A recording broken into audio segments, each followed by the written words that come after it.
എൻ്റെ പേര് വിമല. ഞാൻ പിരായിരിയിൽ നിന്ന് വരുന്നു. എനിക്ക് മുട്ടുവേദന തുടങ്ങിയിട്ട് കുറച്ച് നാളായി. പക്ഷേ എനിക്ക് നടത്തത്തിന് ഒരു പ്രശ്നം ഉണ്ടായില്ല. ഈ മാസം 7-ാം തീയതി രാവിലെ എണീക്കുന്നു. എനിക്ക് ഒരടി പോലും മുന്നോട്ട് വയ്ക്കാൻ പറ്റുന്നില്ല. മുൻപിലേക്ക് ഒരു അടി വയ്ക്കാൻ പറ്റില്ല. അങ്ങനെ മിന്നലും വേദനയും. അപ്പോൾ എനിക്ക് ഭയങ്കര വിഷമമായി. കാരണം ഞാനൊരു ആശാവർക്കറാണ്. എനിക്കാണെങ്കിൽ നടത്തത്തിൻ്റെ പണിയാണ്. എൻ്റെ മനസ്സൊക്കെ ആകെ വിഷമമായി. തീരെ വയ്യാണ്ടായപ്പോൾ ഞാൻ ഡോക്ടറിൻ്റെ അടുത്തേക്ക് തന്നെ പോയി. എല്ല് ഡോക്ടറിൻ്റെ അടുത്തേക്ക് പോയി. അവിടെ എല്ല് ഡോക്ടറെ കാണിച്ചു. അവർ എക്സ്റേ എടുത്തു. അപ്പോൾ മുട്ടിന് പറഞ്ഞു കാര്യമായിട്ട് തേയ്മാനമൊന്നുമില്ല. അപ്പം ഇനി 10 ദിവസത്തേക്ക് മരുന്ന് കഴിച്ചിട്ട് വന്നിട്ട് ഒരു MRI സ്കാനിങ് എടുക്കണം എന്ന് പറഞ്ഞു. അപ്പം ഞാൻ അത് കഴിഞ്ഞ് പിന്നെ വന്നു. കഴിഞ്ഞ വെള്ളിയാഴ്ച ഞാനിവിടെ വന്ന് പ്രാർത്ഥിച്ചു.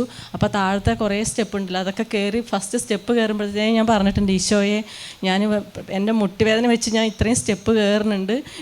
എനിക്ക് അടുത്ത വെള്ളിയാഴ്ച ഇവിടെ വന്നിട്ട് എൻ്റെ എല്ലാ മുട്ടുവേദനയും നീ മാറ്റണം എന്ന് പറഞ്ഞിട്ടാണ് ആ സ്റ്റെപ്പ് മുഴുവനും കയറി ഞാൻ ഇങ്ങോട്ട് വന്നത്. നൊണ്ടിയിട്ട് തന്നെ ഞാൻ വന്ന് ഈ ഭാഗത്താണ് ഇരുന്നത്. എനിക്ക് നിൽക്കാനൊന്നും പറ്റണേ ഉണ്ടായില്ല. കണ്ണിൽ നിന്ന് വെള്ളം വന്നിട്ടുണ്ടായി. എല്ലാവരും ചെയ്യുമ്പോൾ തന്നെ ഇരുന്നിട്ടും നിന്നിട്ടും ഞാൻ ആരാധനയുടെ സമയത്തൊക്കെ എനിക്ക് ഭയങ്കര വേദനിച്ചിട്ട് ഒരുപാട് വേദനയായിരുന്നു. അത് കഴിഞ്ഞിട്ട് എനിക്ക് പെട്ടെന്ന് ഫസ്റ്റത്തെ ആരാധന സമയത്ത് ചെറിയൊരു നെഞ്ചുവേദനയൊക്കെ വന്നു. അത് കഴിഞ്ഞ് ഈശോയെ എനിക്ക് ഗ്യാസിന് ഇടയ്ക്ക് നെഞ്ചുവേദന വരാറുണ്ട്. അപ്പോൾ ഞാൻ ഈശോയെ എനിക്ക് നെഞ്ചുവേദന വരികയാണോ എന്ന് പ്രാർത്ഥിച്ചു. അത് കഴിഞ്ഞിട്ട് പിന്നെ ലാസ്റ്റത്തെ കുർബാന കഴിഞ്ഞിട്ട് ഒരു ആരാധന സമയത്ത് നല്ല നെഞ്ചുവേദന വന്നു. അപ്പോഴും അച്ഛൻ വിളിച്ച് പറയുന്നുണ്ട് മുട്ടുവേദനയും നടുവേദനയുള്ളവരുടെയൊക്കെ വേദന ഈശോ മാറ്റണുണ്ട് എന്ന് പറയുന്നുണ്ട്. അത് ഞാനിങ്ങനെ ശ്രദ്ധിക്കുന്നുണ്ടെങ്കിലും എനിക്ക് നല്ല വേദനയായിരുന്നു. എന്നിട്ട് ഞാൻ പ്രാർത്ഥിച്ച് കഴിഞ്ഞു.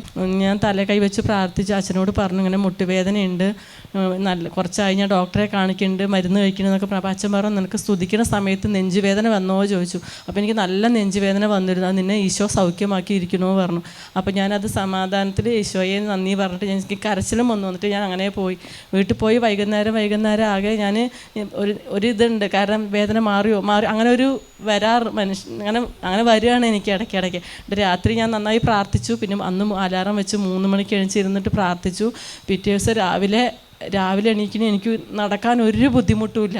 സുഖമായി നടക്കാൻ, എന്താ പറയുക, അത്ര നടക്കാൻ വിഷമം. രാവിലേക്ക് അടുക്കളയിൽ പണിയെടുക്കുമ്പോൾ അങ്ങനെ വേദനിച്ച് പൊളഞ്ഞിട്ടാണ് നമ്മൾ അടുക്കളയിൽ ചെയ്യുക. എനിക്ക് അതിന് ശേഷം ഇതുവരെ എനിക്ക് ഒരു ബുദ്ധിമുട്ടുമില്ല. കാലൊക്കെ നേരെ വെച്ച് നടക്കുക. ഇന്നിപ്പോൾ ഞാൻ മുട്ടുകുത്തി പ്രാർത്ഥിച്ചു. യേശുവേ നന്ദി, യേശുവേ